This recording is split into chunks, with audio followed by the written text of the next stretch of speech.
she's in the other room. Right.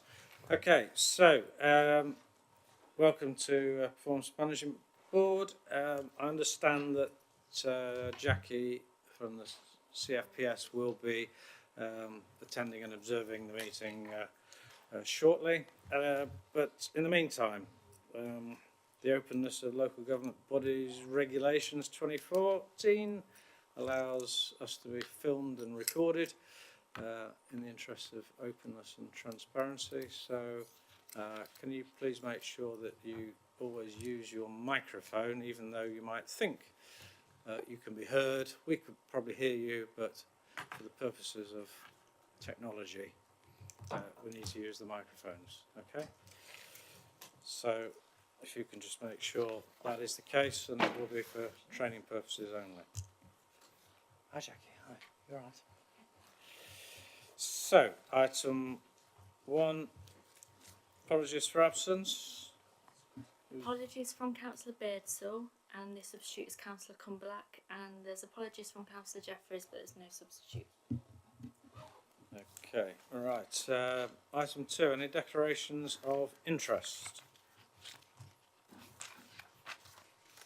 So you're all uninterested. Okay, right.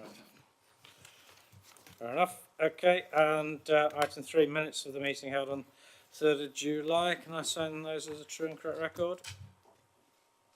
All in favour? Yeah. Thank you.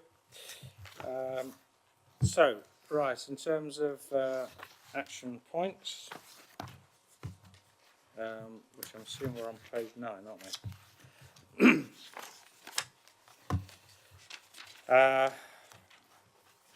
Right, where have we got to?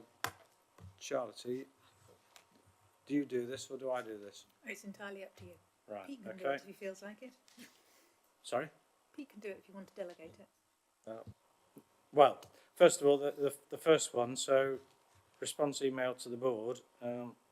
Is there any further action required on that? Presumably not.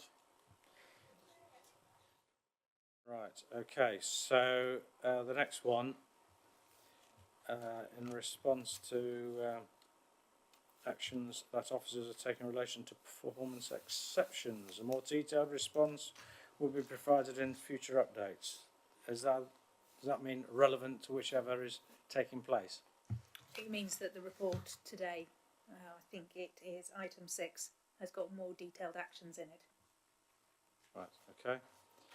The next one, response emailed.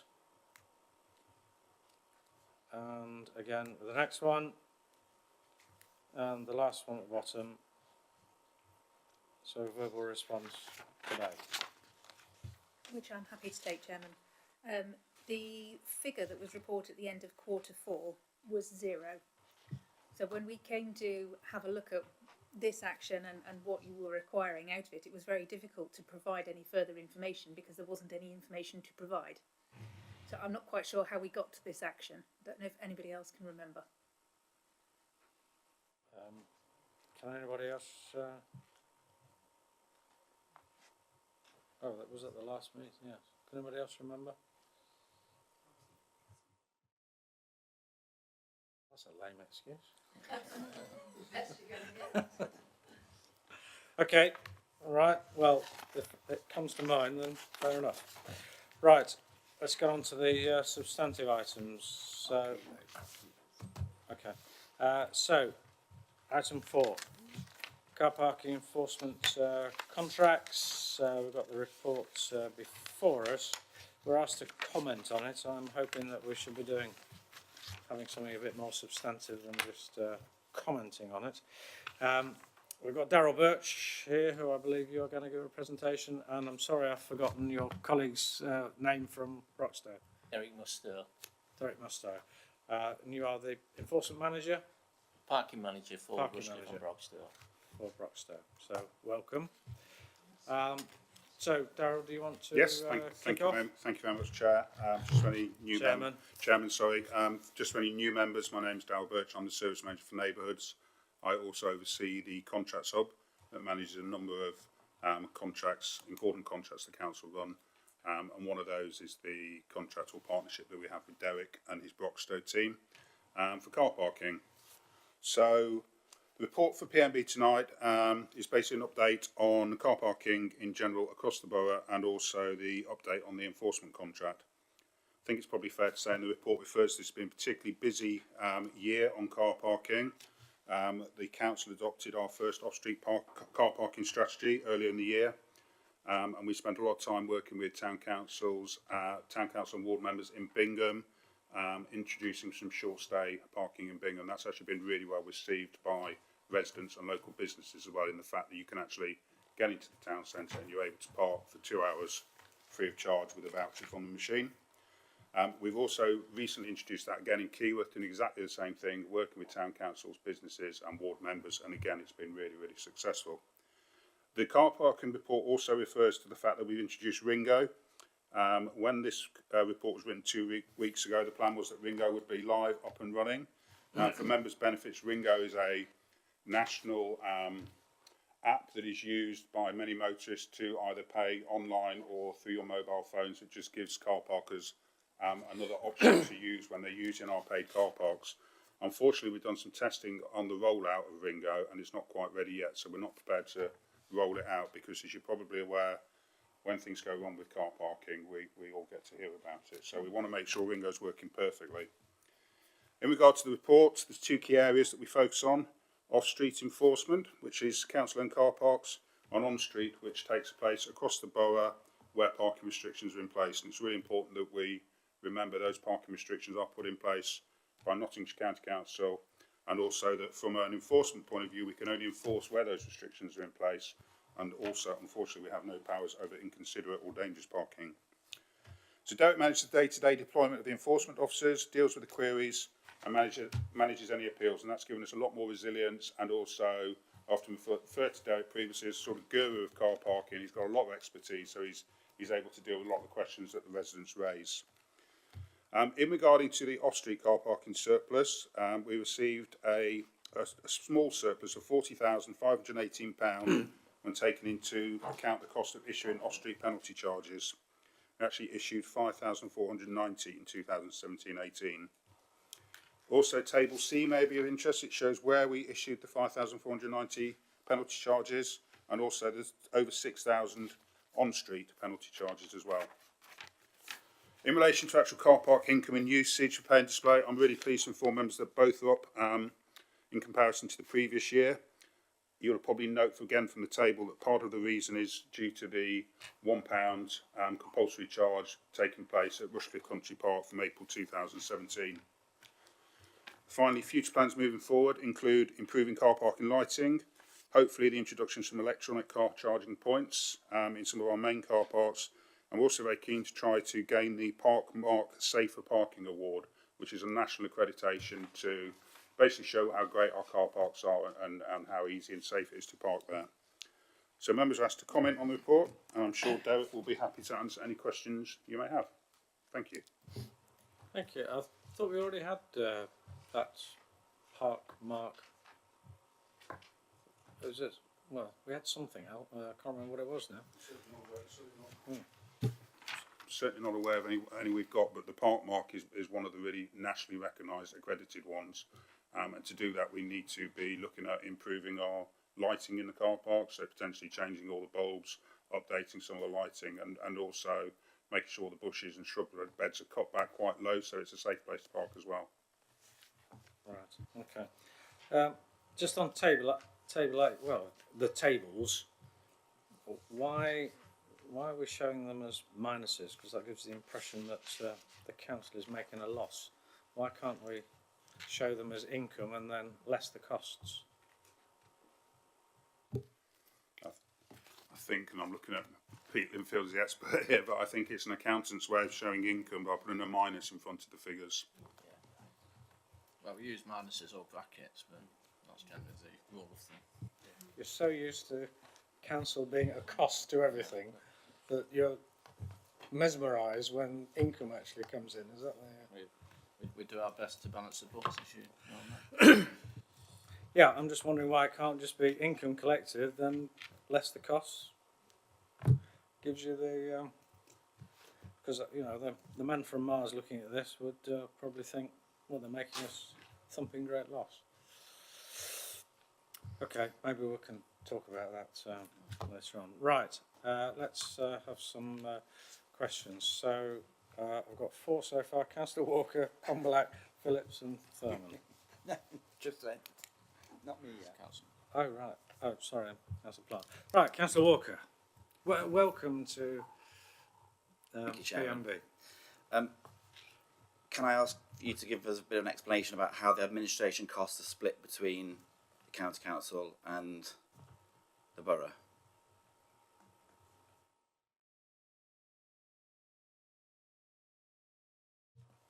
The administration cost is purely split by the parking services time, sort of split into the 3 disciplines that we operate. So, for example, we operate on and off street for Broxtowe, on and off street for Rushcliffe. So there's 4 divisions of time and labour. So all the time that's spent, you know, working on those service areas is divided into those 4 segments. So could I just reword the question a little bit? So I think what Councillor Walker's trying to drive at, any one penalty notice, are you saying that the administration cost is applied to that one penalty notice? It's not as though, you know, if you've got X number of enforcement officers walking the streets and that costs X £100,000, if there are no penalty notices issued, we don't get charged costs. Is that right? Unfortunately, there are no penalty charge notices issued at all. There is still a cost attributed to it for that service for the Borough Council. Now, there's a shared service agreement or a partnership agreement with Nottinghamshire County Council to deliver the service on street. As a part of that, we bought into the off-street designation order, which allowed us to operate civil parking enforcement throughout Nottinghamshire. So they did all the preparatory work to introduce that designation order. But as a caveat, as a part of that sort of partnership agreement, the Borough Council is responsible for any deficit, if a deficit's made. But obviously one of my jobs and roles is to ensure that we don't fall into that deficit. For example, if we don't achieve the PCN issue rate to cover costs, we've got the ability within that partnership agreement to reduce resources to compensate. Councillor Walker. I think where I'm trying to get to is that if on the numbers on table A, if I've interpreted those correctly, the net income, if you like, to the council, so Rushcliffe Borough Council, per penalty charge notice issued, is around about £3.50. Okay, so 131,607 on 40,100 PCNs issued. With somebody coming to this completely fresh, that seems quite a low number. In relation to a low number in relation to the cost per PCN? Or the income, if you like, per PCN. Yeah, I mean, there is... The net amount that the council gets. Yeah, I mean, there is an overall cost in relation to a PCN. To issue a PCN for administration purposes, so for central processing costs, it costs us roughly £7.50 per PCN. That's just for the processing element of it. But then we've got the enforcement cost as well. So all that lumped together roughly works out we operate at between £20 and £35 per PCN cost to issue. But then what you've got to accommodate is people paying at the discounted rate, £25, £35, people paying at £50, people paying at £70, or even a higher charge, £102, if it goes to debt registration. And that rolling income sort of offsets that to bring it down to that level. So there is a cost for everything, unfortunately. And that's the current rate per PCN.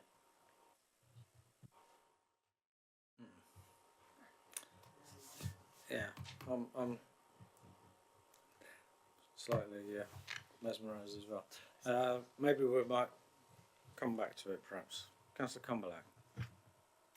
I was going to ask the same question, but having heard the answer, it seems that what you're saying is the charge is man-hour costs, unapportioned between NCC and the borough. But what I'm also hearing is that the enforcement notices, the penalty on them, covers the costs. So if everybody's very good and we don't issue any enforcement notices, we pay a cost. Yeah, that's correct. That's how the partnership agreement with Nottinghamshire County Council was made in 2008, and all the borough councils and district councils agreed to that process to take control over on-street enforcement. On-street enforcement has an effect on car parks. For example, if there was no on-street enforcement, then people wouldn't use the car parks because they'd just park in neighbouring streets, although there are restrictions that are not enforced. So to take control over that type of enforcement and ensure that there's enforcement or rigorous enforcement around the town centre or car parks ensures that people use the correct parking places. So I'm almost hearing that for an enforcement officer, they are urged to issue the enforcement notices and therefore could be overzealous.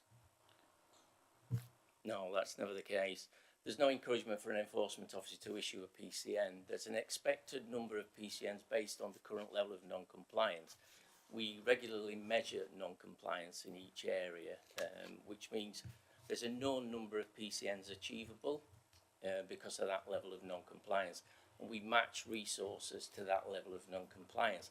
If compliance improves and that level reduces, then we reduce the resources accordingly. Yes, you reduce your man hours. Reduce the man hours to ensure that it's as best possible serviced in surplus rather than deficit, or at least cost neutral. Well, I'm assuming that we would consider increasing the penalty under those circumstances. Yeah, the penalty charge notice rate is fixed by central government, so there's only two brackets that you can apply to issuing a penalty charge notice. Right. Okay. Thank you. Councillor Phillips. Thank you. Well, my question was also around similar to what's just been asked. I'm struggling, well, I think I understand it from these figures where Rushcliffe Borough Council for the off-street parking got a surplus of 40,000 and the county got 85,000. The expenditure for the county was 136 and for the borough it was 106. So it would appear that it cost more to issue a PCN in the car parks when all the vehicles are in one place. So that doesn't really seem to stack up. Yeah, I mean, the cost is the same. It's probably resource applied and issue rate. Sometimes car parks there's extremely good compliance. On street, there's more likelihood of PCNs being issued. People are more likely, for some reason, to contravene on street, just dip into a close by shop, parking on a double yellow line, for example. Car parks, because there is quite a reasonable amount of enforcement in the parking places, tend to be more compliant. Some days you can now only issue one PCN, per officer in a car park. Other days you can issue several. You can never really tell on which day there's going to be a high level of compliance or a poor level of compliance. But the figures for PCNs issued, off-street 6,094, off-street 5,490, they're fairly close. And yet our surplus is less than half of the county. So something doesn't really stack up.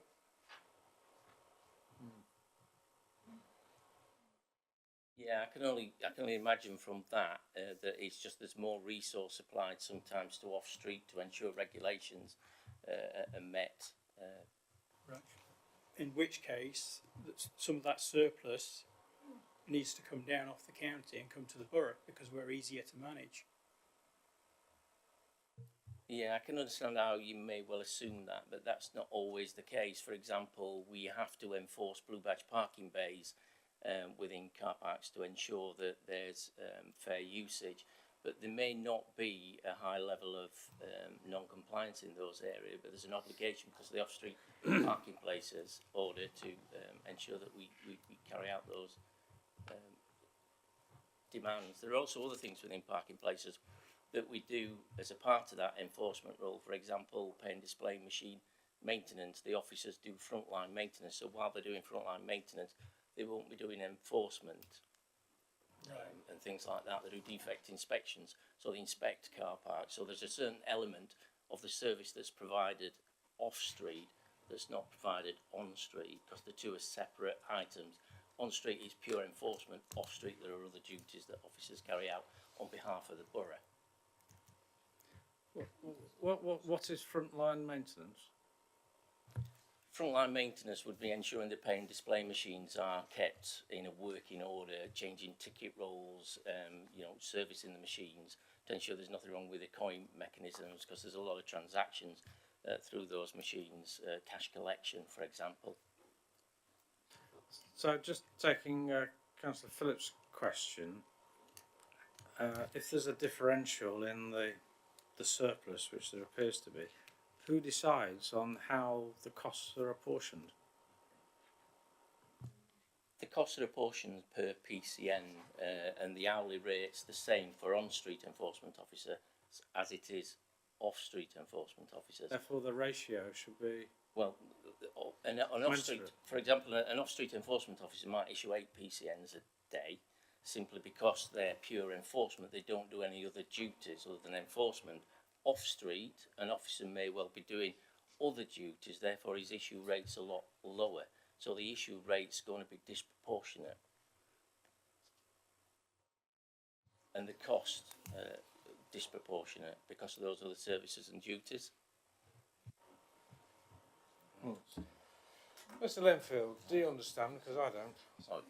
Sorry, David, I think where the query is, just to, if I've got this right, is for 17-18, there's £222,000 of income against 6,094 PCNs, as opposed to 146,000 against 5,490. So I think the query is, why is that income differential? If I've understood your...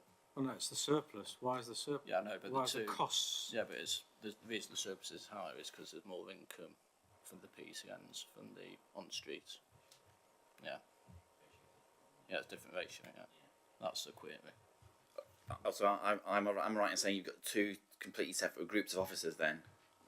Officer A just does off-street, Officer B just does on-street, never the two? Well, sort of, but their time's distributed to on-street and off-street, so whilst they're working on-street, their time's allocated to on-street, whilst they're working off-street, their time's allocated to off-street.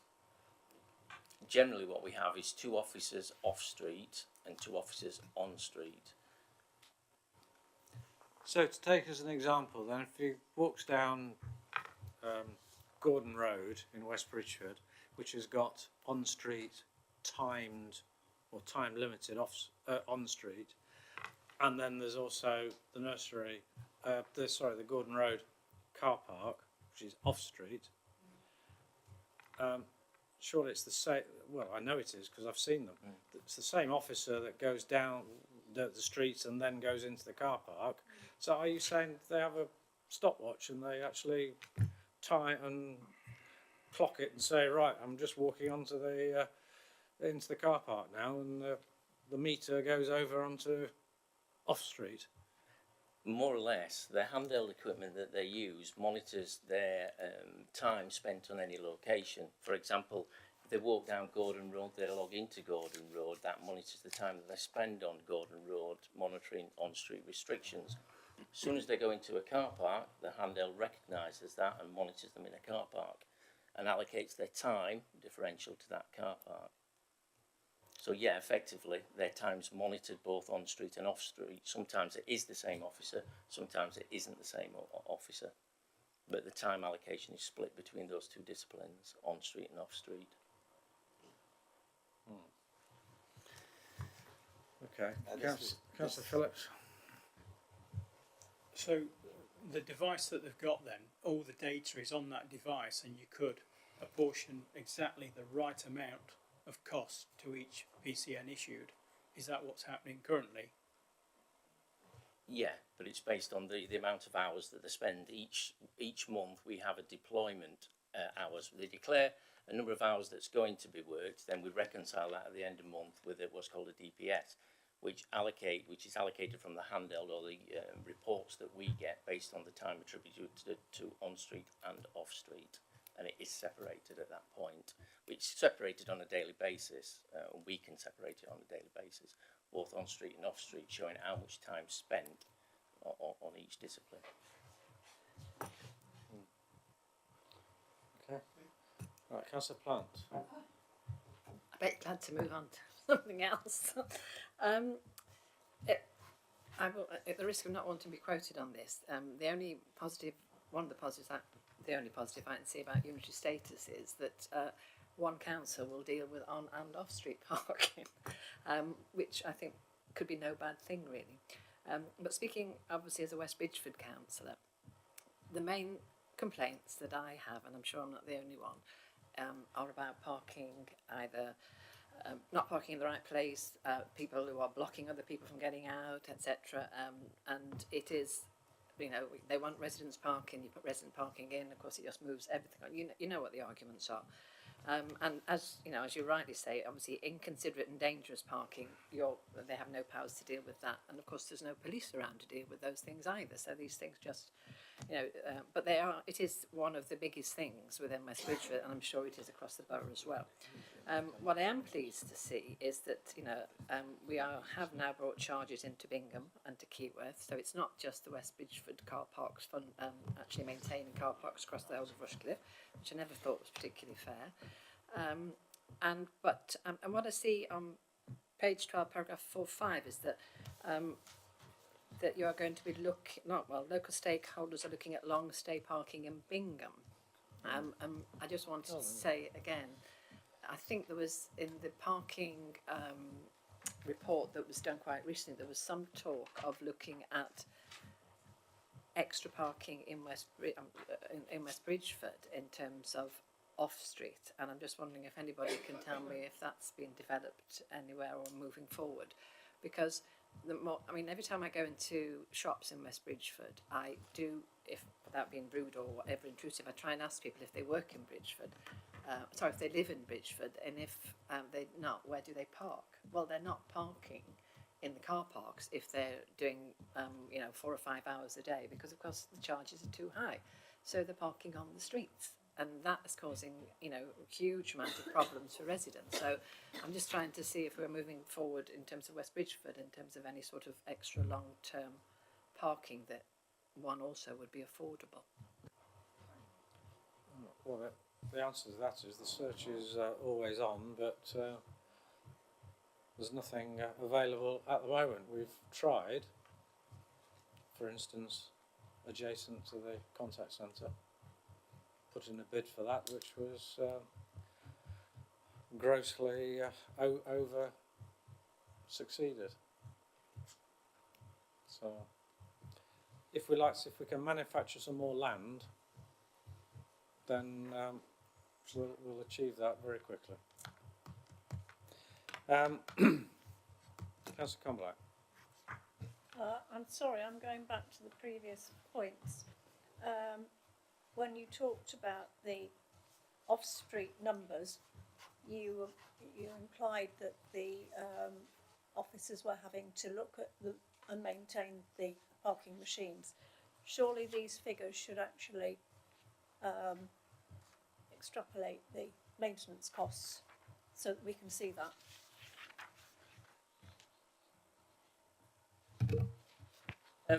That can be done. What we classify is as other instructions, and we do allocate that time, so that can be filtered out from that to separate the cost if that's what's required. But I suppose the sort of cost per civil enforcement officer will be exactly the same irrespective of what duty is doing, but some of those duties will be other duties which I suppose can be paid for slightly different or allocated slightly different in the report if needed. Yes, well, I'm just thinking that we aren't the only people who will see these reports and these figures, and some people will look at it and think, as indeed we have, because we've queried it, why is there a difference? So it would be good if the figures actually showed us why. I think, Mr. Chairman, I think picking up the comments, I think it's probably an action for us to take away to maybe relook at that table and send some further, more detailed information to members, and we'll pick that action up. Yeah, I think perhaps if we do that, and then if that prompts a need to maybe raise further questions, then we can do that. Just one other thing of a more general strategic point. So Rushcliffe and Broxtowe work together. Why just Rushcliffe and Broxtowe? Would it be a greater benefit? Would it reduce costs if we extended that partnership further? Definitely, and we're often looking at other local authorities. We've been in discussion with Gedling for quite some time to see whether they can, accommodate a shared service as well, because it would bring down management costs and administration costs. And are you aware what other partnerships exist in the county at the moment with regards, similar to us? Yeah, there are no other shared services in relation to parking enforcement. The Nottinghamshire County Council have and are trying to encourage other districts to work together, and as such, at the moment, there's only Rushcliffe and Broxtowe that get paid for their management time in relation to on-street enforcement. So there's an incentive for us to merge councils to get our costs covered. For working for the county council. None of the other districts actually get paid for on-street enforcement. Right. Okay.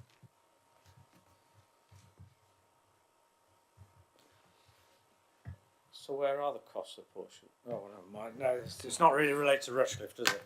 No. Okay. All right. We'll leave it there. So if we can have that action then. On those costs, and sorry, Councillor Phillips. So just one more quick question. That's the warning notices. It's dropped from 303 and 28 to 9 and 12. Just the reasons behind that, please. Normally what happens is we have new schemes introduced, so new resident parking schemes, and if there's been a large number one year, then we'll have several weeks of issuing warning notices. It could be that year there's very few schemes actually come on board where it's required us to issue warning notices. Fair enough. Good. Councillor Bailey. I noticed using Keyworth, particularly Keyworth Medical Centre, it is so much better to be able to park since the new parking arrangements. But it does, the figures for on Street, it was 25 in 2016-17, and it's over double to 53. I know you've told us that on-street parking, people are more likely to contravene parking restrictions, but this is really quite it's not a huge number, but it's more than double. How do you think this, why do you think this is happening? It generally happens as a result of displacement. So people were aware quite early on that we were introducing charging or a different regime at that particular car park, and people migrate. They don't want to pay a charge. They may well find it inconvenience to get a ticket from the machine, so they tend to park in other areas. Those other areas may be areas that we've not previously enforced because there's been a good level of compliance. But because of that displacement parking, the level of non-compliance generally creeps up for a small while until it settles down, and then it'll come back down. As will the issue rate in any new car park where we start a different type of enforcement. For the following year, we're likely to see it to come down considerably, perhaps prior to how it was in 2016-17. It may slightly be increased simply because we've changed the arrangements in that particular car park, but it should come down significantly. Oh, thank you. Because really, parking is Keyworth is absolutely brilliant. I think that the retailers must be delighted with this. They themselves may not be delighted because it might be more difficult for them to park personally if they don't live in Keyworth. But as a shopper and a person that uses the medical centre, it is a great improvement. So thank you for that. Okay, right. Sorry, Councillor Chewings. Can I ask about the size of parking spaces? What is the size of an on-street parking space and an off-street one? When was it last reviewed? Is it up for review anytime soon? Because cars are getting wider, bigger. I've only got a C4. It's not that big, but sometimes I do struggle to park in a parking space on the road to get my tyre in because I really don't want a parking fine.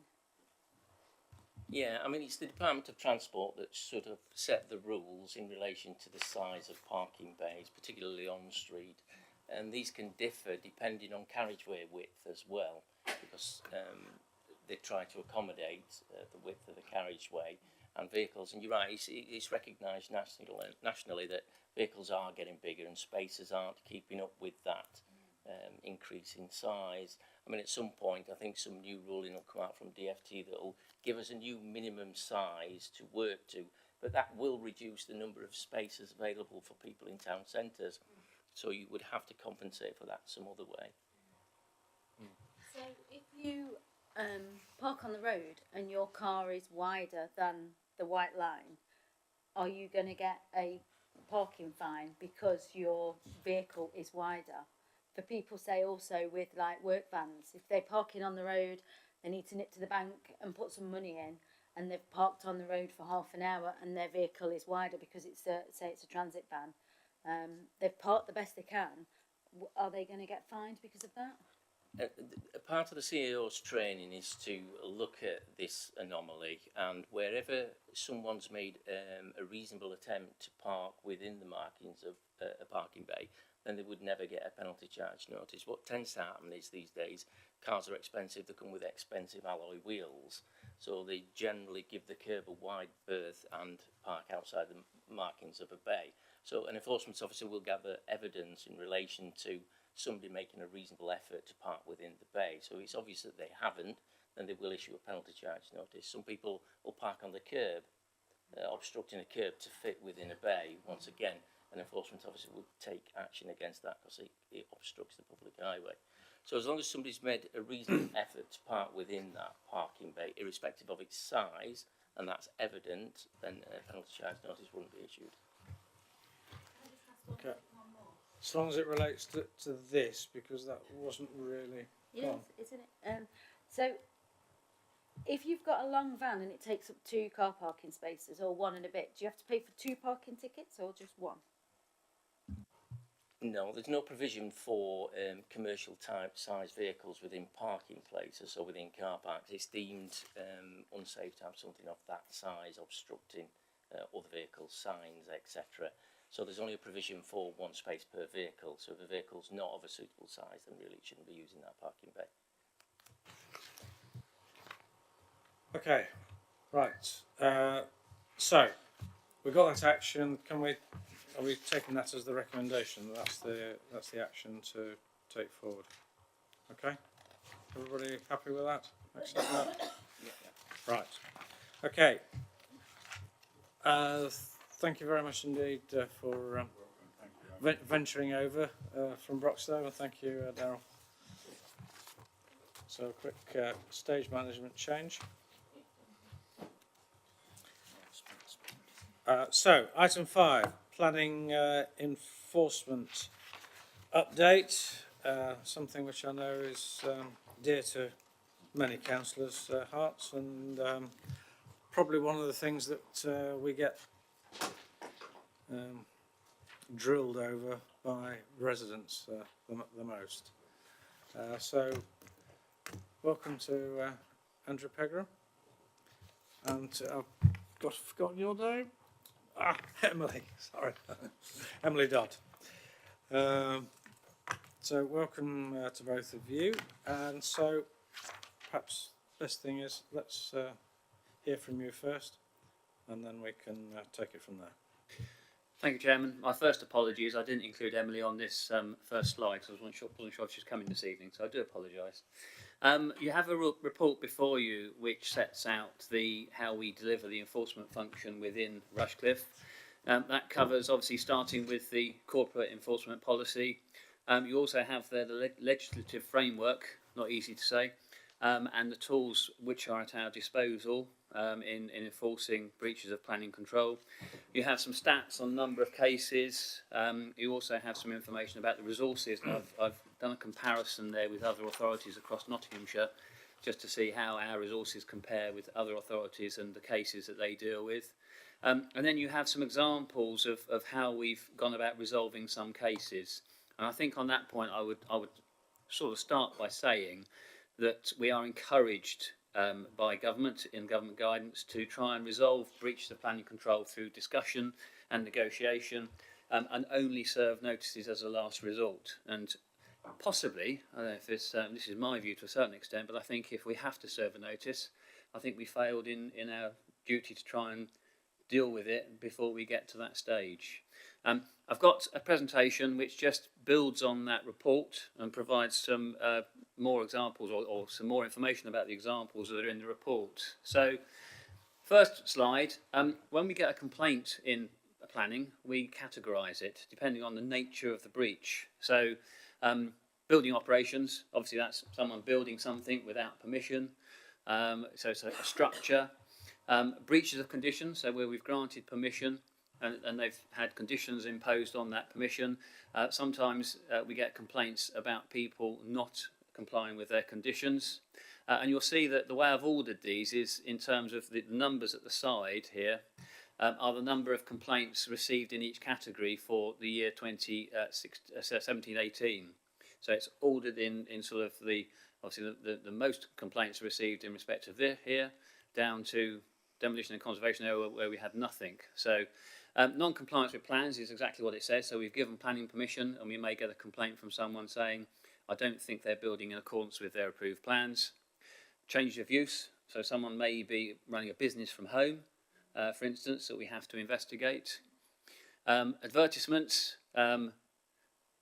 Obviously, you need permission to display certain advertisements and some people don't get that permission. Boundary treatments, means of enclosure, gates, fences, that type of thing. Untidy land, which is where we use our Section 215 powers under the Act. Section 215 deals with untidy land. Mobile structures is things like caravans, containers, that type of thing. Work to protected trees, houses of multiple occupation, tipping, which is rubbish tipped on land. And that may then be referred to environmental health as a fly tipping issue. So that gives you a flavour for the types of breaches that we deal with.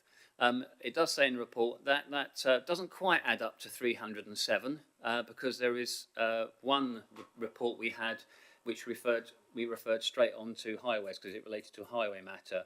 But of those 307 cases received last year, nearly 50% were found to be unfounded. So our officers still have to go out, they still have to investigate that. But when we get there, we find that it's either permitted development, it's got planning permission, or there is no development as such taking place. And therefore, as I say, about 50% of those cases are opened and closed relatively quickly. Just to go on to some of the examples, I've put them in the report for you. This isn't the Wilford Road site. You won't recognise that, obviously. But you will be familiar with the site at the rear of this building where there's permission for housing, residential development. They had a condition on their permission that required them to submit a construction method statement. And that also dealt with issues of noise, vibration, etc. The site, because of the site conditions, they had to pile the foundations on that site, or are piling the foundations on that site. And we had complaints from residents about the noise and the vibration, some suggestion that some properties were experiencing cracking in the plaster, etc. So we did try to extract from them very quickly a method statement to deal with that issue. They didn't respond to our requests, so we took the decision on this occasion, first time I think in the history of this council, we served a temporary stop notice.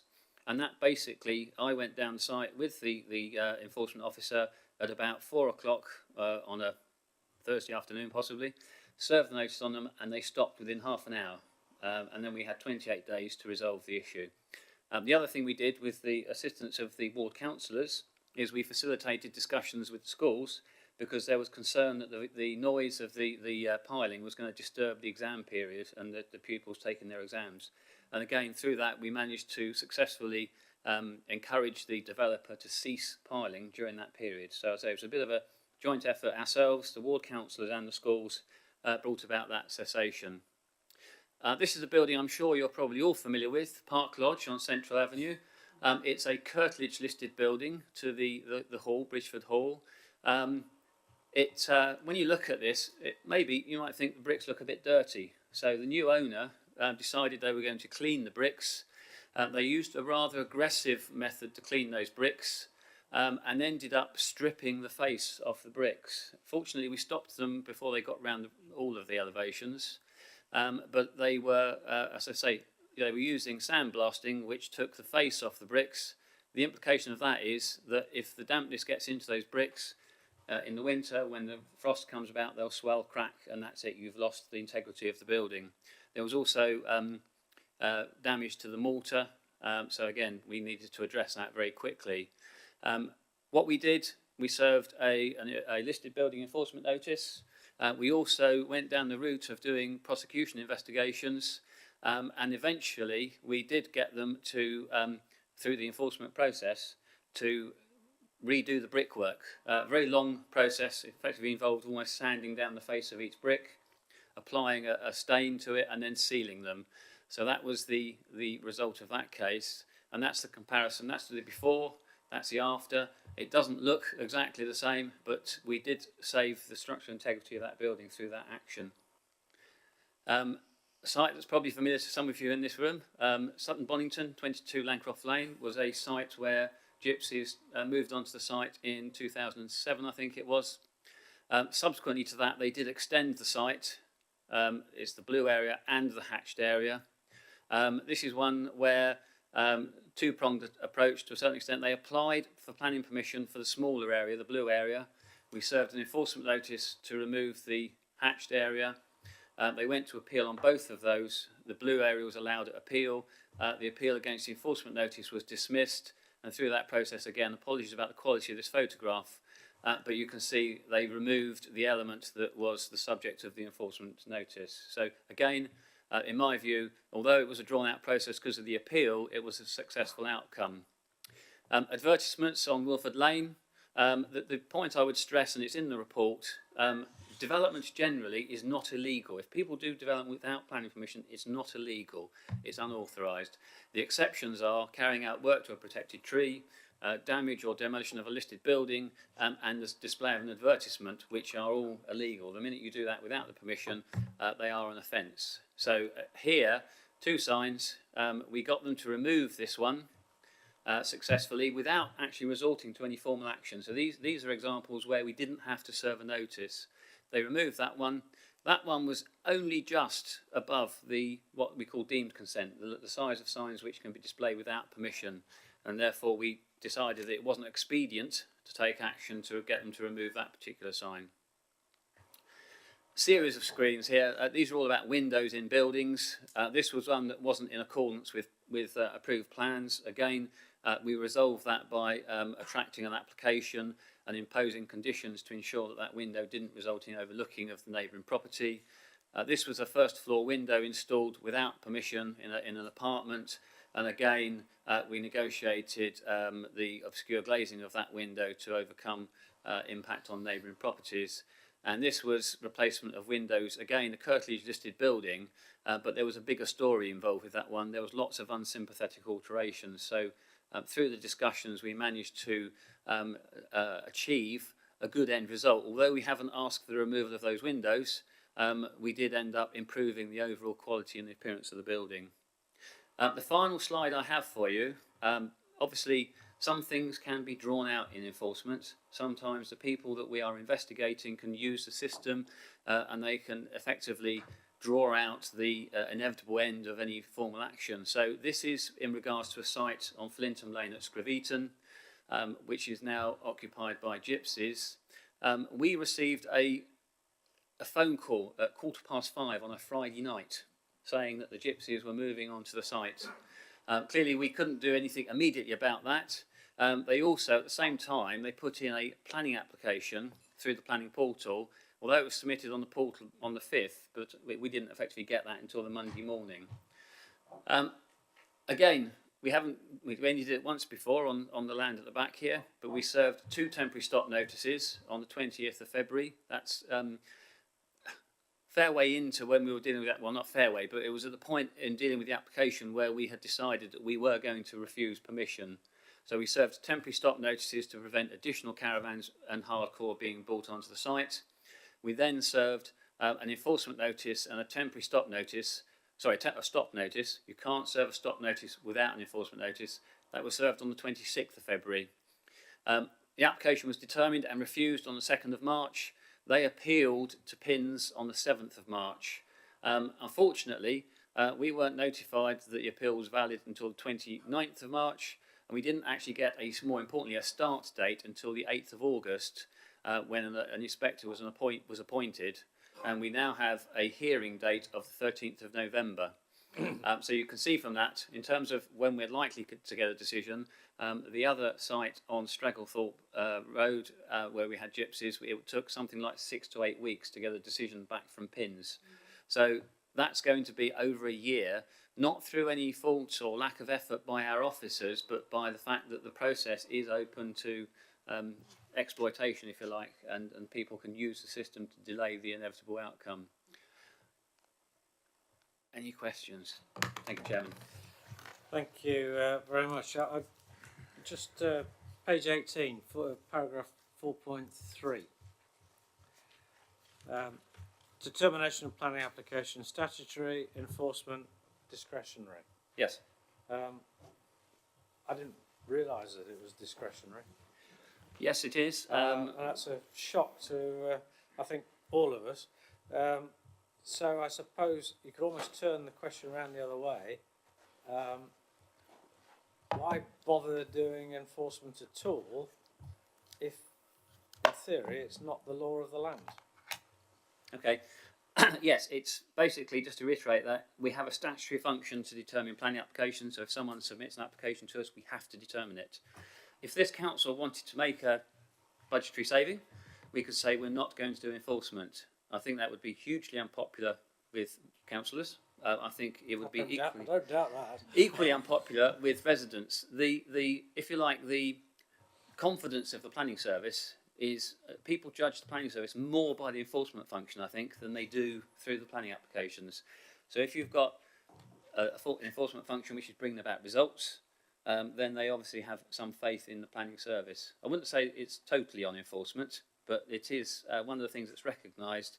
If you have an ineffective enforcement service, it does affect the confidence in the service.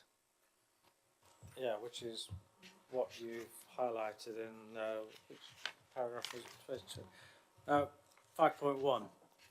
I mean, there's lots of statistics, but at the end of the day, for the average resident, that's what it's all about, isn't it?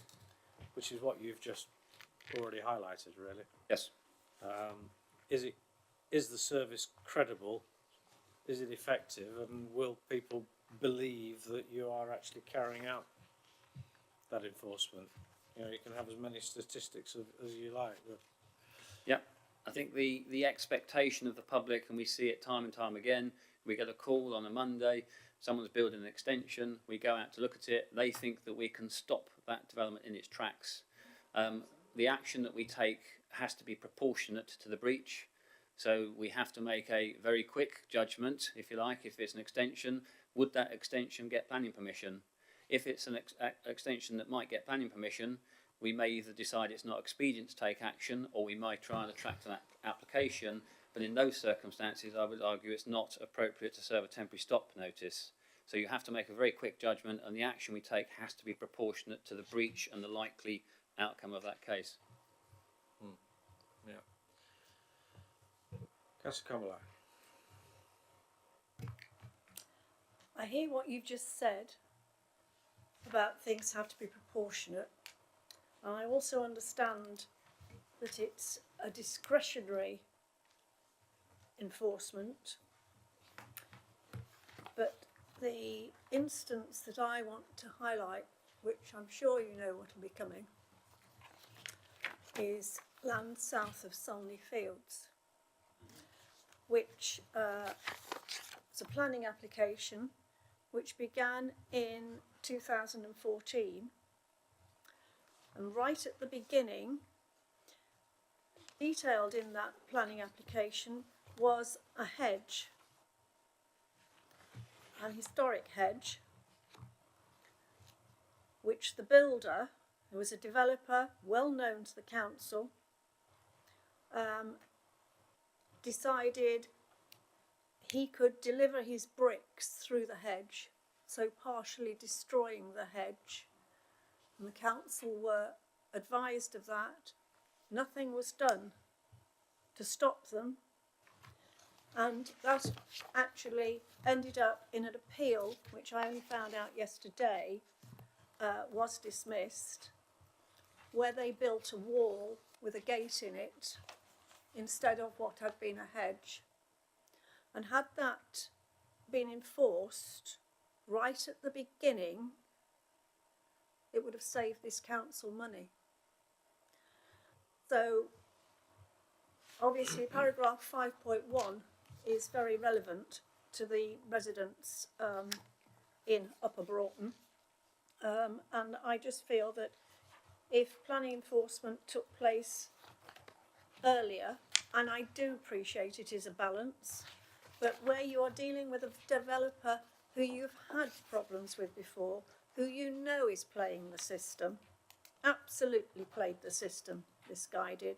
We had variations, we had retrospectives, we had breaches, we had, you tell me, it went on and on and on. And had that been dealt with more robustly right at the beginning, I'm sure it would have saved this council money. Can you recall the incident? I can, Chairman. The case in question, what I would start by saying is, and this is again spelt out in legislation, we should not use the planning process punitively. In other words, we don't condone when somebody does something without planning permission, doesn't accord with their plans or breaches conditions, but we will, as I say, will take action where appropriate to address any issues. As again, I'll reinforce, development without permission is unauthorised, it's not illegal. So we can't take them to court straight away. We will obviously try every method at our disposal to deal with that swiftly. I think, in fact, the case that Councillor Cumberlack is referring to, which was dismissed and the notice was upheld, was on Bella Vista. I'm pretty certain, I can't bring it up on my system at the moment though, the case at Solney Fields, the wall, was allowed. They allowed them to keep the wall with the hedging in front of it. Yes, but initially, when the property was the application first went in, there was an application for the property as it is now, which was turned down, but the planning application, which eventually went through, showed the wall, not the wall, showed the hedge, which was an historic hedge. And the builder, because of the way he had designed that property, couldn't get his lorries down the steep slope, so he decided he would pass the bricks through the hedge, which of course destroyed it, and therefore when neighbours were saying this is being destroyed, well, what can you do? You can't put it back. So he put up a wall. Chairman, I think Councillor Cumberlack's highlighted the very issue there. Yes, they did remove the hedge. It was reported to us. It was a breach of the condition. There's very little we can do once the hedge has been removed. It's not a case, if someone perhaps is systematically removing a hedge, yes, we could potentially serve a temporary stop notice. The investigations that we undertook revealed in that particular instance, and I'm not going to go too much detail on it, this is a concluded case now, but the investigations we undertook, yes, they removed a section of the wall. They explained to us why they did it. We do not condone it. And they then put in an application. We did ask them, we tried to encourage them to replant a hedgerow in the gap. they came forward with a solution. They applied for a planning permission for a wall with a gate in that gap. Ultimately, that was refused, and we then had another application for a wall with hedging planted in the front of it. That was refused by a planning committee, and then was allowed at appeal. The first appeal that went ahead, which was actually turned down, the appeal inspector said the hedge would be a foil to the house. They then put up the wall. But we contacted you before the hedge was totally destroyed. They'd just made a hole in it. But then they destroyed it. Yeah, I think perhaps does this demonstrate, I mean, in looking at that, in relation to, where I lost, page 21, 4.21, you're saying here where it's delivered by 2 dedicated enforcement officers. At that time, were you up to capacity then, or I think you were short of officers, weren't you? Chairman, I think at that time we did have 2 full-time enforcement officers. Oh, right. Okay. So, would you agree with the statement that planning enforcement is unenforceable? I wouldn't agree with that statement. I would say that people will try and exploit the system, to be quite honest, and we will do our best to keep on top of them and to pursue them using the tools at our disposal and taking the action that is proportionate to the breach. So yes, I wouldn't say it's unenforceable. I think we've given you examples in the reports where enforcement has proved to be very successful. And as I say, a lot of the time we do resolve things through negotiation and discussion and through retrospective planning applications. Yes, we might not serve many notices, but ultimately I see the success in those cases where we've dealt with the issue without resorting to a notice. Yeah, I mean, without going through, because we could sort of go through our list all night, but I think probably the most obvious ones that you've already alluded to, some of them, where there's a traveller site, and the Cockgrave one, the Stragglethorpe one, the Sutton Bonington one, which was obviously very topical last week or the week before, I can't remember now, lost track of time, the last planning committee, where anecdotally, I mean, how do you address the facts and the truth? Because anecdotally, even after that application, I had people coming to me saying, but those photographs are all a load of nonsense, because there's already another caravan on site, there's already other stuff there, but the photographs don't show it, and they are on site, so why aren't the enforcement officers going and checking it out? So, I mean, purely from a human nature point of view, I have to say, I mean, I do have sympathy. I wouldn't like to be the one going along to that sort of site too. So, from a human nature point of view, I have every sympathy. But in trying to carry out the policies of the council, you know, how do you judge how much somebody is telling the truth and how much the wool is being pulled over your eyes? Because anecdotally, from all, in inverted commas, the residents, they say that all these activities are going on. I think what I'd ask you to do is look at the statistics.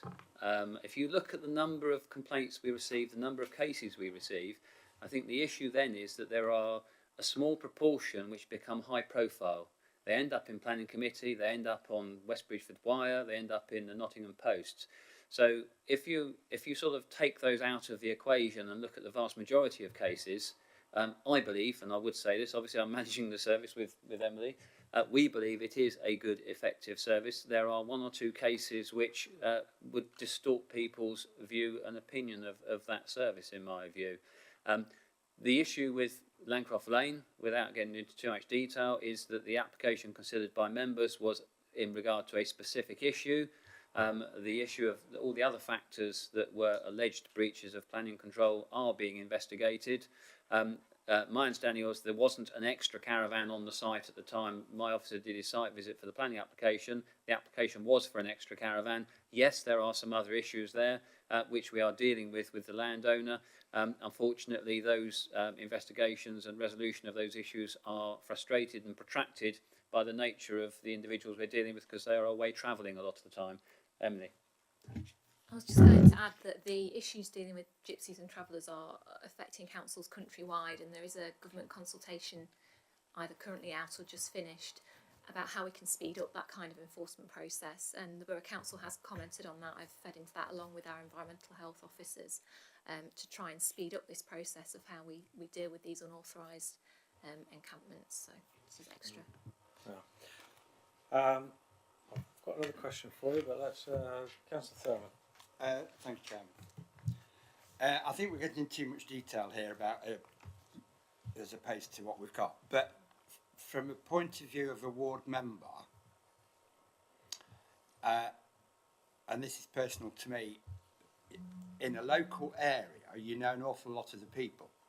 Now, early this summer, I reported 3 incidents. I came in and had a quarter of an hour or so with one of your officers, and I pinpointed on the map exactly where I was talking about. This was the early part of the summer. And as yet, I have not heard a whisper with regarding to that. And I can drive past the places 2, 3, 4 times a week, and there has been no alteration whatsoever. Now, I find that extremely annoying. And a ward colleague of mine has also reported 2 incidents, and oddly enough, one of those is, which has already got footings down and the base, has now come forth with a planning application this very week on Monday. But apart from that, those 5 items which were reported several months ago, we don't see anything. In a rural area, you know an awful lot of the residents, and some of the reporting can be rather sensitive from a personal point of view. So that often brings in a difficulty. But some things are so blatant, and you've got other residents saying, "Oh, has he got planning for that? It cost me £500, and he's just done it." So you've got that banter. But if we report it and we don't know what's going on, I mean, if there's a viable response, then fine, we're happy to take it. But if it's just out there and we've no idea whether you've done anything or nothing, that's what I find the most annoying fact. I mean, these 2 paragraphs here, I understand that your hands are tied, obviously, with 4.3 and 4.5, but then you put in on 5.1 that the public expects something done, which is what I'm basically just saying. I don't know. Is there anything you can? Gentlemen, I don't want to go into the details of the cases, obviously, but if Councillor Thurman wants to provide me with those details outside of this forum, I will look into those issues and find out what's happening with those cases. I suspect that the one that has now got an application submitted could well be the result of our intervention, that we've generated an application on that site. What I would stress, though, is that the application doesn't get treated any differently to an application for development that hasn't taken place. So obviously, if development is unacceptable against either adverse impacts or policy, then it would be refused, and we would then take the appropriate action, as you saw with the last slide on there. So the person carrying out that development is taking a risk. It may be that they'd have to undo it. Sometimes that is in ignorance. Sometimes, yes, there are developers that we know who may just try and use the system to their advantage. Could we just take as an action? Would you accept from us that we ask you to maybe review the level of response to inquiries? Because obviously there's nothing worse than if you've got a frustrated resident and they keep having a go at the councillor. "Oh, well, I haven't heard back yet from the officer." Then it makes everybody look silly. So I think perhaps could you specifically have a look at that and look at the level of responses and and actions taken, so that we can then have some assurance to councillors in general that, I mean, I don't want to tie you down to a specific commitment. You've got to respond within 7.23 hours or anything like that, but I would go as far, Chairman, if I may, as saying that if something is reported, well, if anyone reports it, but particularly if it's a councillor, I do ask my officers to investigate and get back to the councillor as soon as possible. I don't think it's unreasonable to expect an officer to come back to the councillor after the first site visit and say, yes, there's a breach, no, there's not a breach, because then you are, at least you know, yes, there's a breach, we're doing something about it, no, there's not a breach, we can't do anything about it. I mean, often it's not a question of whether somebody's right or wrong, it's a question of not knowing. And that's worst. If somebody doesn't know about something, then you're really on the back foot, and all you can do is sort of be defensive to the resident rather than showing that, you are actually, we generally, collectively, as an organisation, are actually responding to the inquiry. Mr. Linfield. So I'm making a comment really as an observation. I think as well as if you haven't heard from the team, there's nothing to stop you also contacting Andrew to say what's happening. Yeah, fine. Okay, right. Time is moving on, so let's crack on. Keep it focused. Councillor Walker. Just on that, before I ask the question that I'd intended to ask, the planning applications are publicly available and all the information is there. Is there any reason why enforcement action can't be made similarly available, and responses to both the complaints and the responses to them? We are required to keep a register of enforcement notices or notices served, but we do generally keep information about enforcement investigations confidential. In part, that is to assist our investigations. If we made it public, it could prejudice our investigations. We don't disclose who made the complaint. That remains anonymous throughout the process, although clearly some people can put two and two together and find out or come to a conclusion about who it was. But no, we don't generally make it public. But you could do after you've completed it, after you've completed the investigation. I'd have to look at what the legislation. Something at the back of my mind tells me that there's a reason why you don't make that information public, but we do have to. If we serve a notice, that has to be public. Could you have a look at that then and just see, just give it consideration, and because obviously catching you on the hoof, so you can give the proper legal implications proper consideration, because I could imagine as well, if somebody's made a spurious claim. Or a fallacious one, that they're just having a go at somebody, and in fact there's no substance in it at all. You could publish that. You don't want that published. We investigated, and it was permitted development. Then people would know. The issue is the complaints are that it appears that nothing is done, but if there is information there saying we have investigated development at this property and we have concluded that it's permitted development, then people will know. Right. But anyway, that isn't necessarily the point I wanted to make. But perhaps I'd be interested to find out what reasons there are, if any, why enforcement responses and conclusions can't be publicised. The thing that I wanted to ask was, when dealing with legitimate enforcement complaints, to what extent is the council able to recover its costs incurred in taking enforcement action? That's a good one. I was expecting that after the last item I sat through. There is no income, or there's very little income generation on enforcement. Obviously, if we serve an enforcement notice, someone can appeal an enforcement notice on any one of 7 grounds. Ground A of an enforcement appeal is that planning permission should be granted. Now, again, the system doesn't punish people. If they apply retrospectively for planning permission, they're not charged more than someone who has followed the rules. But in the case of a Ground A appeal, the fee is twice that it would be on a planning application. So effectively they are paying the Borough Council a fee for determining that application in effect, and they also have to pay a fee to the Planning Inspectorate who determine the appeal. So that's one source of income, although I wouldn't say it's significant by any means. Obviously, if we go through the whole process, we serve an enforcement notice, someone does not comply, it then becomes an offence. We can take them to the magistrates' court, and through that process we can reclaim some of our costs in that process. But generally speaking, delivery of the enforcement function is a cost to the council. We can't recover the cost through the function itself. I'm sure the man on the Clapham omnibus would think that the people that do the right thing pay, and the people that don't do the right thing don't pay.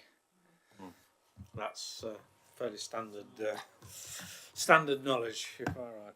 Can I just respond to that, because the government over the years, in looking at planning application fees, has looked at the issue of whether people should pay more for retrospective applications, and it comes back to the issue that the system is not to be used punitively, and the government has never decided to impose a higher rate of fee on an application for retrospective development than it has for proposed development.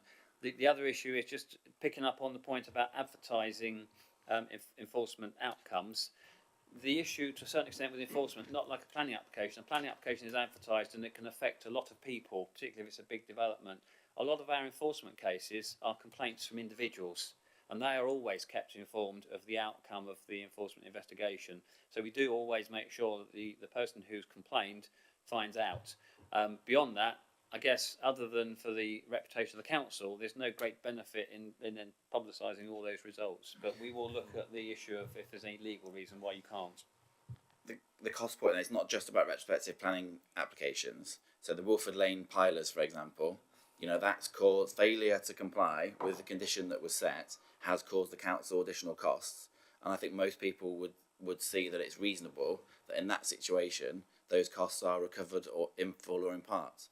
Is there a mechanism for recovering costs? The only way to have recovered the costs in that instance would have been if they had continued piling during the period of the temporary stop notice, and we could then have taken them to the magistrate's court. Because they were compliant, we couldn't reclaim any costs. So effectively, we were a victim of our own success to a certain extent. Am I correct in saying that basically that's the service that is offered, and that's the cost of the service offered, and we can't charge for it?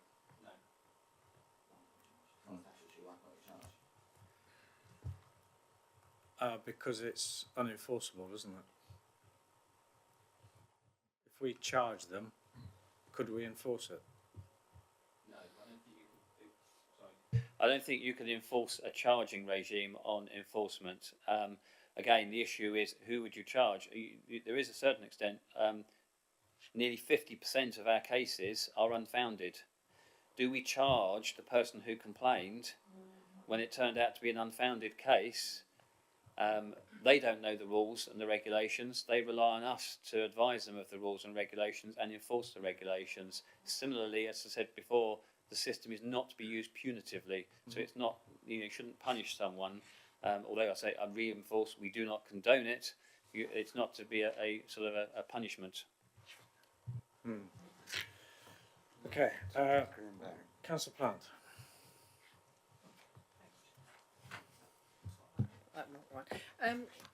I'm just reading that it says obviously that this is agenda item is planning enforcement update. So I'm assuming we've had it before. No, right? That's fine. I'm glad you said that because it's entirely new to me. And you know, it's a hell of a big update, then, isn't yeah. it? And also in terms of what Councillor Clark has said, I mean, I have learned things from this report that I just didn't know about as a councillor. Obviously, that is enforcement is discretionary. The system's not to be used punitively. But point 425 is quite crucial, and that has been mentioned before already. That obviously when people have reported something, they obviously expect something to be done, or they think that you know a crime has been committed, and obviously that's not the case. But what I'm it's just a suggestion really. I mean, in terms of we've got the council elections next year. I mean, I think there are important things in this that. You said county elections. Council elections. Oh, sorry, I think yes, you said council. like Yes. county. I'm just thinking that there are some very important points in this report that really should be part of new councillors' training. Really, I mean, it might come under your planning anyway, but I think I mean, I've been a councillor for quite a few years, but I have learnt things from reading this, obviously, before I came, that I didn't know before, and I think it's quite crucial. It might save you some work in the long run, really, to some extent. Thank you. Chairman, I'm glad Councillor Plant has mentioned that. I do have on my to-do list, organising with Emily, an enforcement workshop for councillors, and it would largely be sharing a lot of the information that's in this report so that members are aware of how the function operates. I've just had another, not brainwave, it's not exactly groundbreaking. Steady on now, But steady. in terms of the question from Councillor Walker, something that one of my colleagues elsewhere in Nottingham does, and I'm quite happy to introduce, and I've thought about it before, is an annual report to the Development Control Committee on number of cases received, number of prosecutions, etc. And I don't think that's an unreasonable thing to do. That doesn't then deal with specific cases, but it does show, it doesn't advertise specific cases, but it does show how the service is functioning and sort of the workload that's going through that system. And I think that may be a sensible thing to do in the future, creating work for ourselves, but it is something that I know that colleagues elsewhere in Nottingham do. Perhaps you might like to bring it to the Planning Committee rather than the Development Control Committee.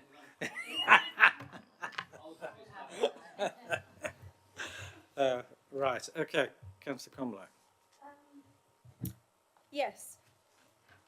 4.1 shows the areas of activity that enforcement is involved in. Is there anything within that where you actually aren't able to deal with enforcement? Because I happen to note that's health and safety in there, and I'm sure you'll know where I'm coming from again. Chairman, yes, if I can just elaborate on that paragraph. That is the enforcement functions of the council. It's not the enforcement functions that Emily and I are responsible for under planning. So you have their street cleansing, envirocrime, environmental health, licensing, and benefit fraud, all of which I think will come to you in November on a report for neighbourhood enforcement. Building control is not delivered by planning. That's obviously building control at South Kesteven now. So the only element in there that we enforce is F. Obviously, as I say, that's the corporate enforcement policy covering the umbrella policy for the council's enforcement functions.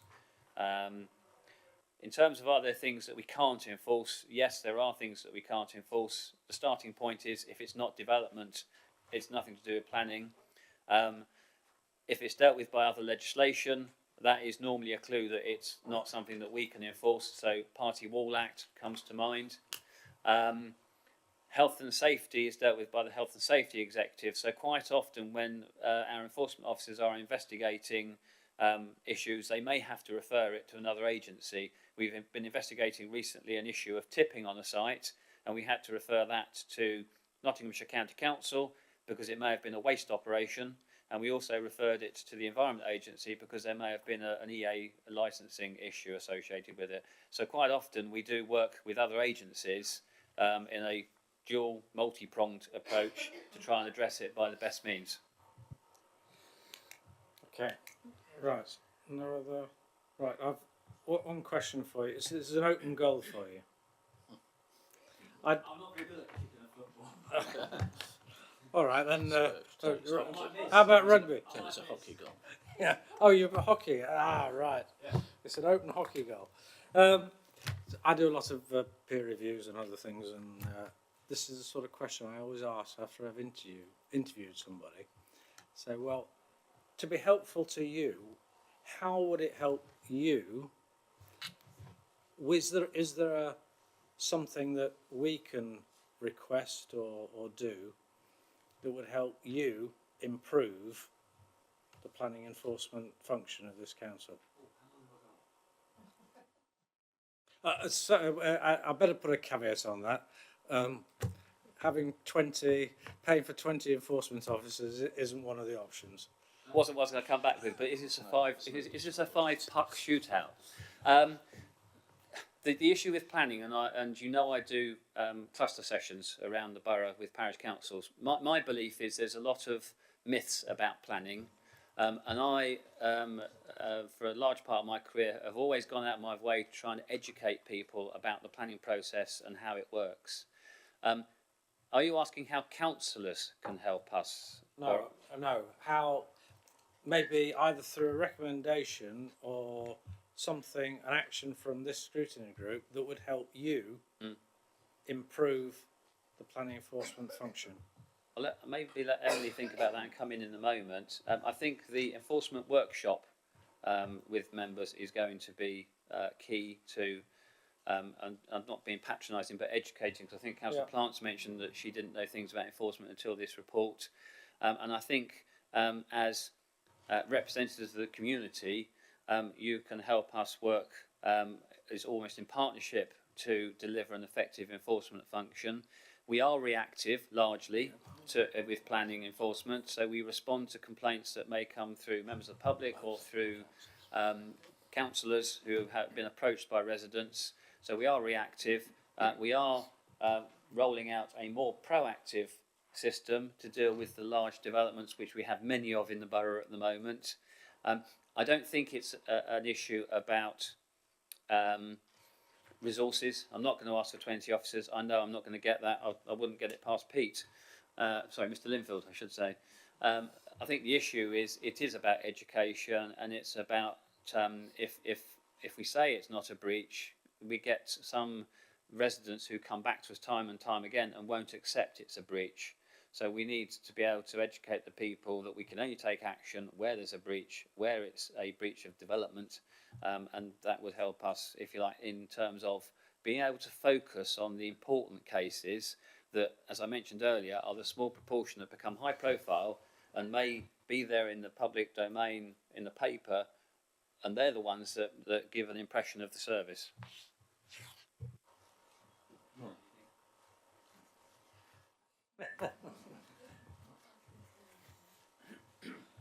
Right.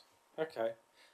But, well, anyway, that might give you a bit of food for thought to give it further consideration and put to whoever it may be in the council as the appropriate, maybe the portfolio, cabinet portfolio holder or whatever. Councillor Comblack. Can you just give us some idea? You mentioned planning enforcement orders, which are new. Can you explain?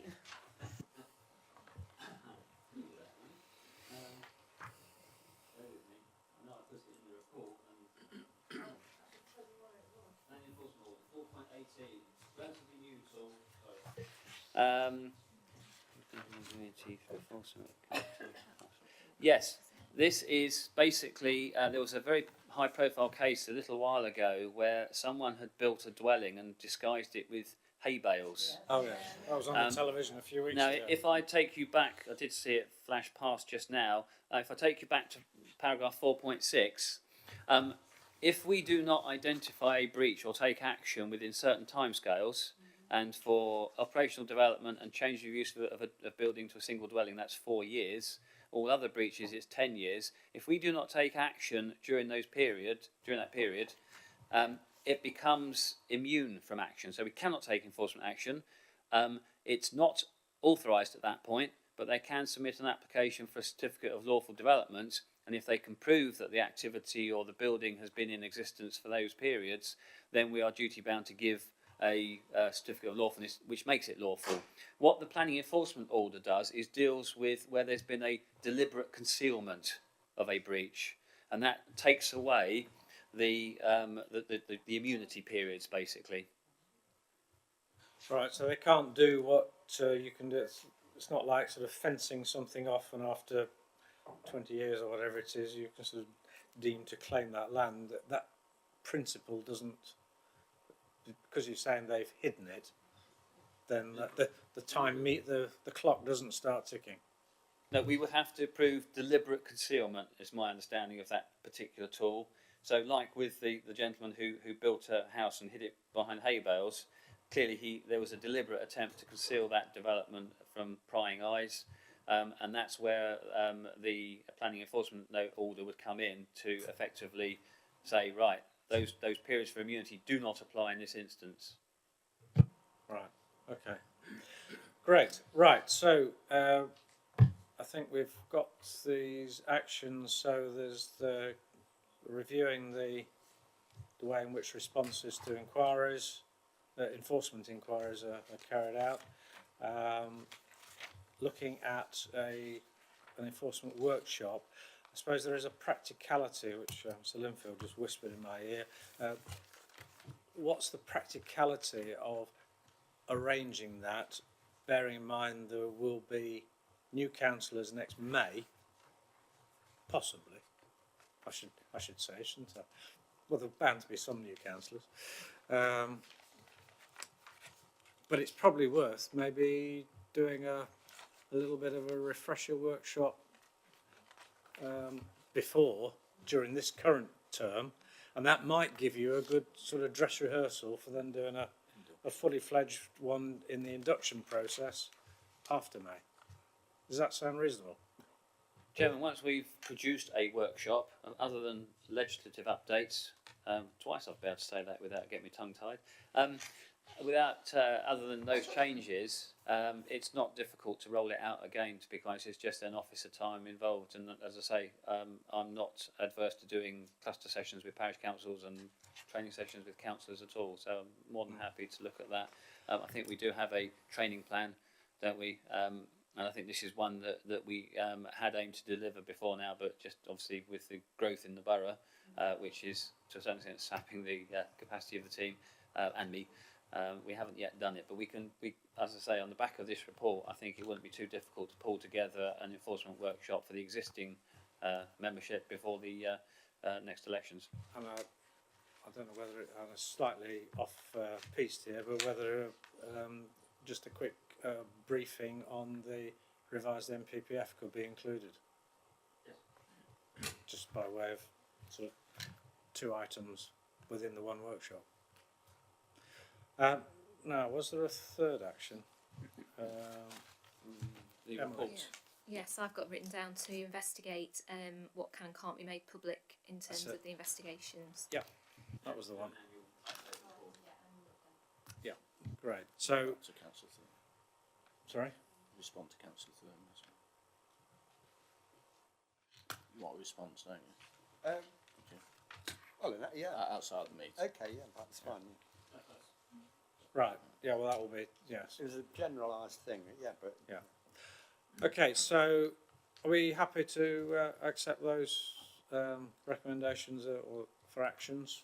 Yep, Yeah. okay. Support recommendation. Sorry? Vote on recommendation. Yeah, the recommendation is to comment, which is we've just done.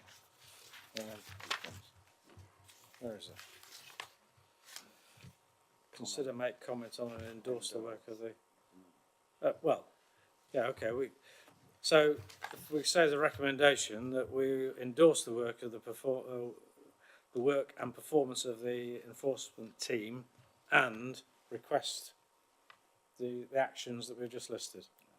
Okay, is that all right? Does everybody accept that? Yeah. Okay. Good.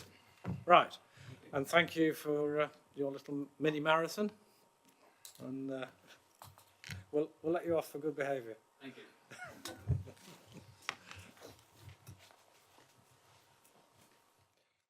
Right, okay, so item 6, performance monitoring. Is this you, Charlotte? Thank you, Chairman, Yep. it is.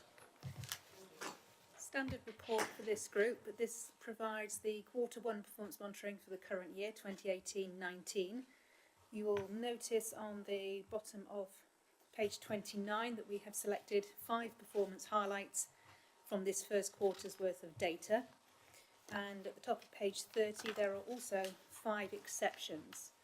Now you will see on page 44 to 46 where those exceptions are explained in more detail that in line with the recommendations, actions from the last meeting, we have included what actions officers will be taking to rectify that performance in perhaps more detail than you'll have seen in previous reports.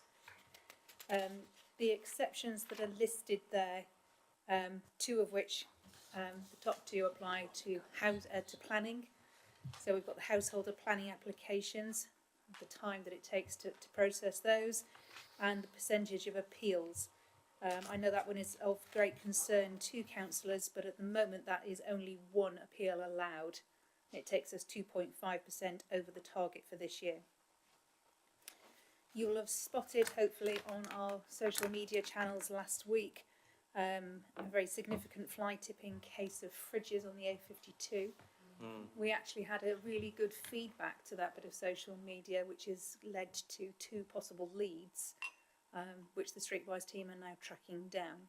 We also had a case a few weeks ago where we were able to collect suitable enough evidence from the fly tipped material that is or did lead to the impoundment of a vehicle, and will hopefully lead to a prosecution of an individual.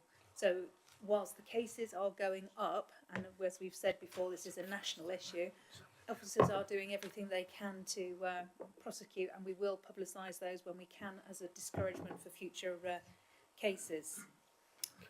The 4th indicator there that we've highlighted as an exception is the waiting time for applicants being rehoused under the choice-based letting scheme. Councillors who have been on the board for a number of years will remember that this is a new scheme in which residents living in our social housing can apply to move, either to downsize or upgrade their property or move to a different area.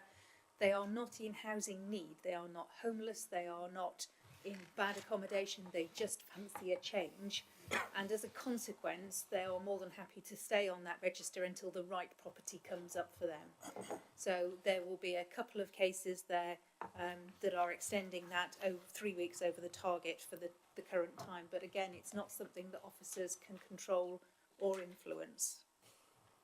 Much like the last one, which crops up regularly in this group, vehicle crimes, 159 in the first quarter as opposed, or 173 in the first quarter as compared to 159 last year in the first quarter. I know it is of concern to you, but again, not something that we can control or influence in any way. Though we do communications, we have been doing some leafleting in some car parks where there is a high rate of vehicles being broken into, where our community safety officers and the local police are putting notices on windscreen to say, I can see stuff in your car, you might want to hide it, otherwise somebody's going to break into it. Words to that effect.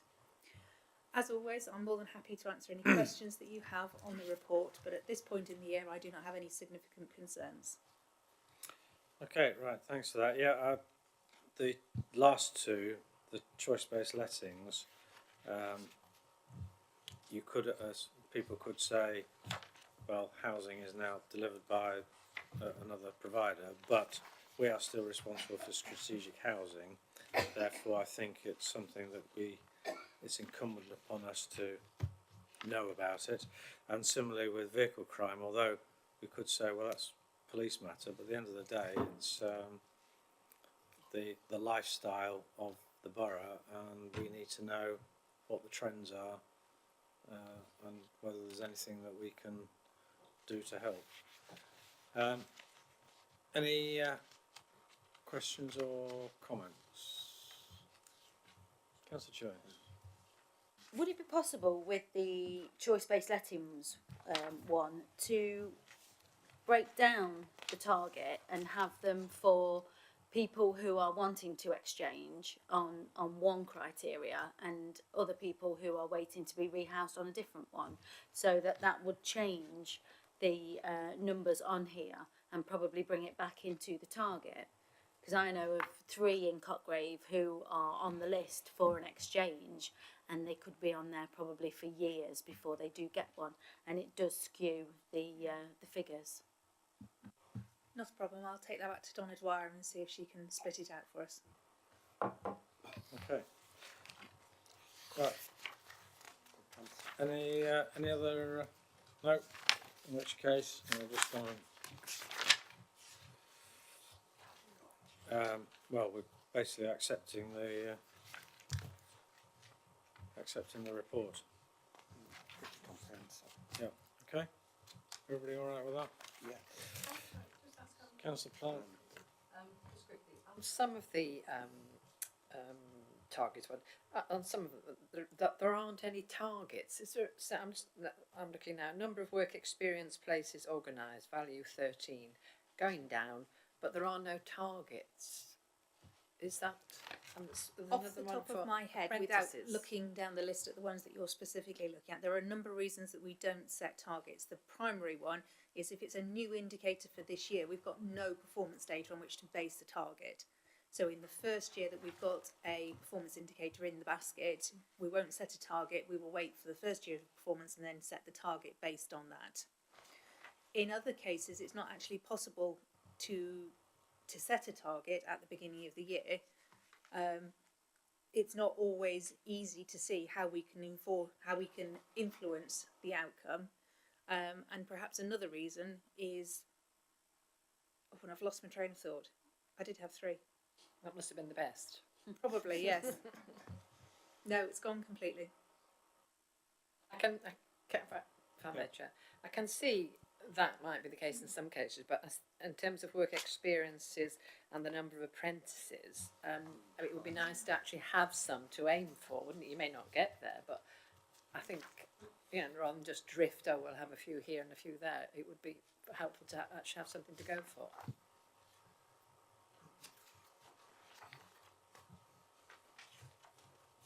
Is that fair enough? Absolutely fine, we'll take another look. Yeah, okay. Right, so that takes us on to the last agenda item, the work programme, which is noted there. Sorry, Chairman. Have I gone and jumped to? Sorry, I was thinking that was all part of the same report. Right, yes, sorry, item 7, customer feedback. It's me again, I'm afraid. Yep.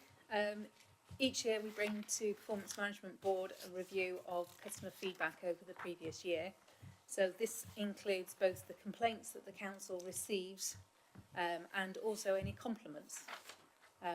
It's not easy to get compliments out of people unsolicited, but this year we're very grateful to have received 69 of those.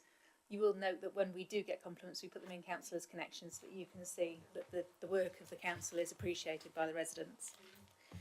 The number of complaints that we receive year on year is pretty steady. I mean, over the last sort of 8 years, it has dropped from over 100 down to about 40, but if you look at the graphs, we're about 40, 42 each year. What the low number of complaints does mean is that when residents are particularly dissatisfied and they want to escalate their complaint up to the second level of our complaints process, that does tend to be then a disproportionate percentage. So for this year, that was only 13 of our 40 complaints, but it represents 32% of the work that we did. The report is there. Feel free to ask any questions. I just wanted to bring your attention specifically to the bottom of page 55, which are the local government ombudsman statistics. So we have a 2-stage complaint process, and at the end of that, people are made aware that if they're still not happy with the response that they've received from the council, they of course can complain to the local government ombudsman. Last year, the ombudsman received 11 complaints about services offered by Rushcliffe Borough Council, 3 about planning and development, 3 about corporate and other services, 3 about environmental services, and 2 about housing. I'm at the top of page 56. 11 decisions were issued. 5 were closed after initial inquiries, so this was where there was no case to answer.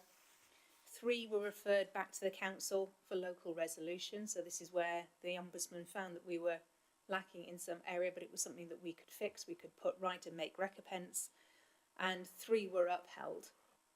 And the table just below that shows you how that compares to other local authorities in this area. I hope that you will agree that the low levels of complaints that the council sees overall is testament to the hard work that officers do for residents of the borough, and of course where we do get complaints we aim to resolve them very quickly. We investigate them thoroughly, we make sure that we explain what has happened and why, and 9 times out of 10 that is to the residents' satisfaction once they've had an explanation. Right, okay. Questions?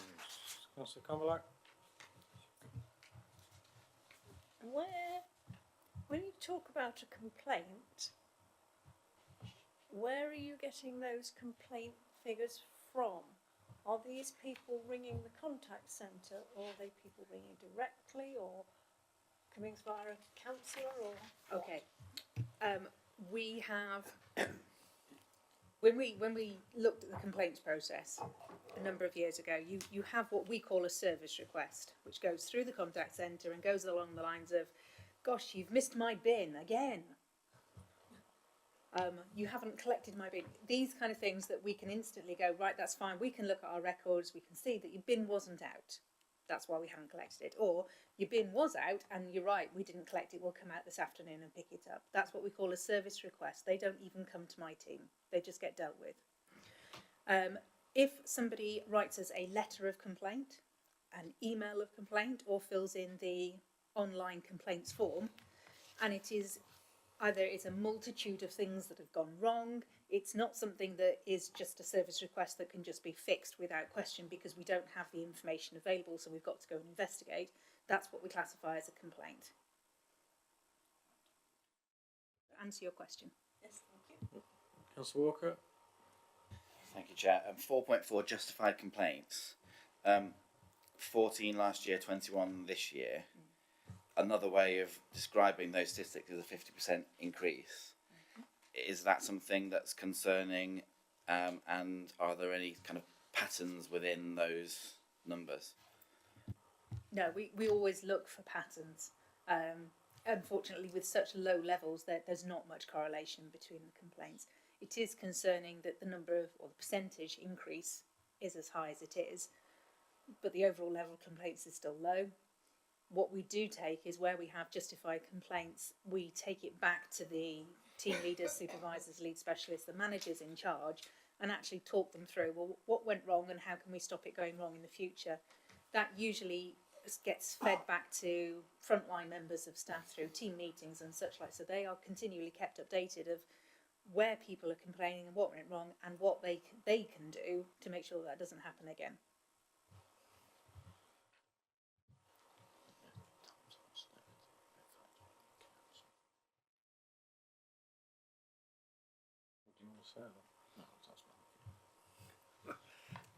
You can express that view, Mr. I will make my own observation, if you don't mind me. But I understand where you're coming from in terms of the trends. It's a fair point if there are trends, and as you say, it's difficult because of the low numbers. But what I'd also like to say is, obviously, we're as a council, as the other councils, actually, we're all faced with budget cuts and looking at services. And I think it's a good reflection on the council, given what are difficult times, that we maintain good standards of service and do have few complaints.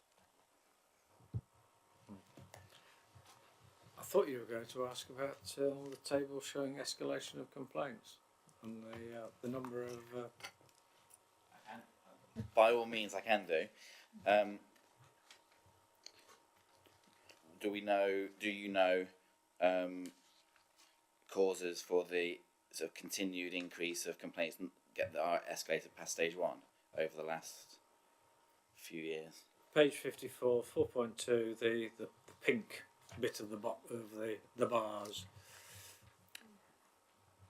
I can say anecdotally that the people who escalate their complaints, and generally we know who they're going to be when they make their first complaint, are the ones that disagree with a council policy and the way that it is being applied, rather than the fact that some injustice has been done to them.